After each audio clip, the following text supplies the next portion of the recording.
So my story is set here in Hong Kong during a Typhoon 10.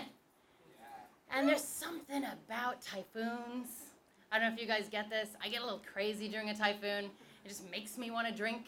Makes me want to go a little nutty, but not just drink, like go a little crazy. And a Typhoon 10, the highest you can get, is when I go the craziest I can get. It just kind of happens. I think it's the water molecules in the air. There's some scientific reason behind it, I am sure.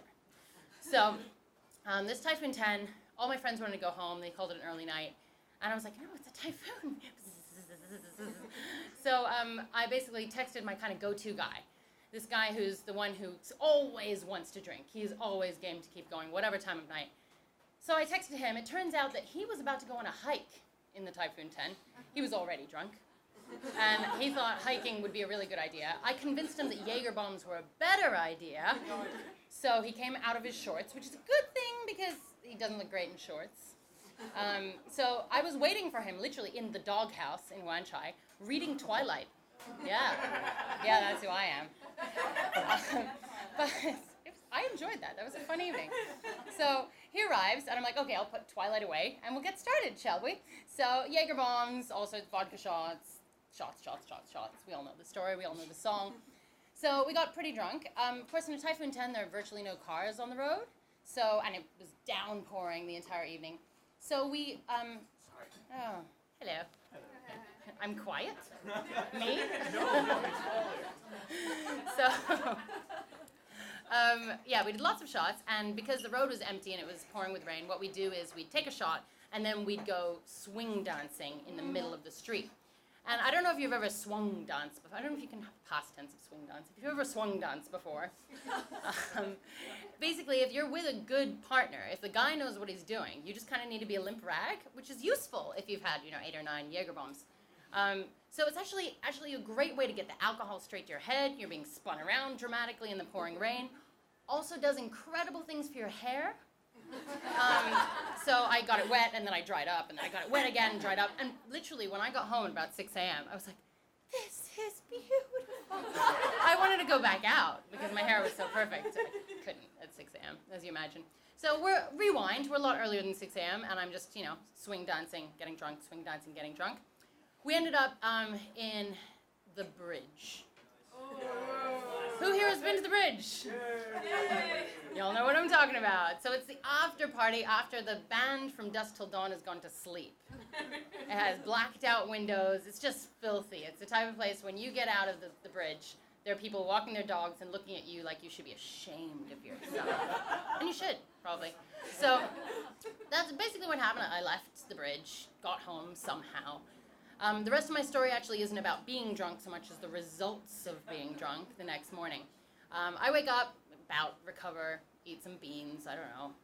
And then I check in my handbag for something, and I realize there's an alien wallet in my handbag.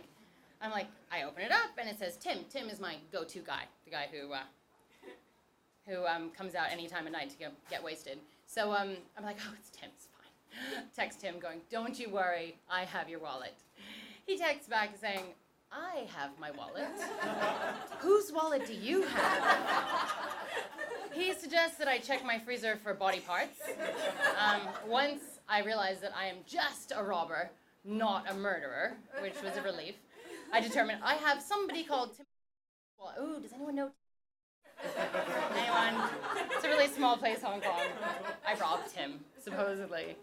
So I have no recollection of this, I promise. I'm not generally a thief. FYI. I think maybe that doesn't help because you don't know my background. I'm not a robber. Yeah. So I have Hoof's wallet, and I decide, okay, I'll just report it to the police. Fine. Give the police a call saying, hey, I found this wallet. I'd like to come to my nearest police station and return it. I just moved at the time, didn't know where the nearest police station was.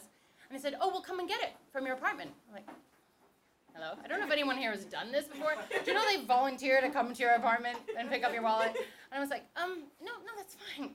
I'm going out for breakfast. Anyway, I'll just drop it. Where's the nearest police station? No, we'll come to your apartment and get it. Where do you live? And then my hungover state, I just agreed to it. A little suspicious. And then started thinking as they're on their way over to my apartment, why on earth would the police send people over to your apartment to pick up a returned wallet? What a terrible use of government resources. I started to think, what if? I mean, I have no recollection as to how I got this wallet, right? What if Timothy Coof saw me at some stage, inadvertently, I swear it must be inadvertently because I do not steal people's wallets, take his wallet and maybe within a short period of time leave, and maybe there's a police report out against me having stolen this guy's wallet. So I'm there, breaking into cold sweat, freaking out the police are coming to my apartment to arrest me.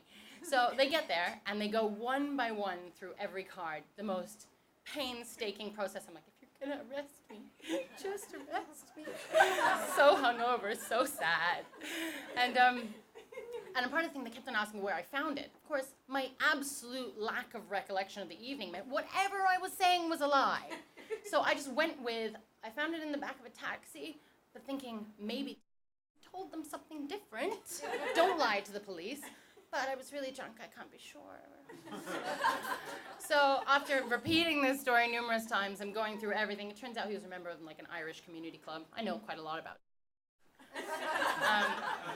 They went through all the details, and then they left. And I wasn't arrested. And I did rob. But I've never met him since, and as long as no one here is about to report me to him again, it was an accident, it won't happen again, I promise.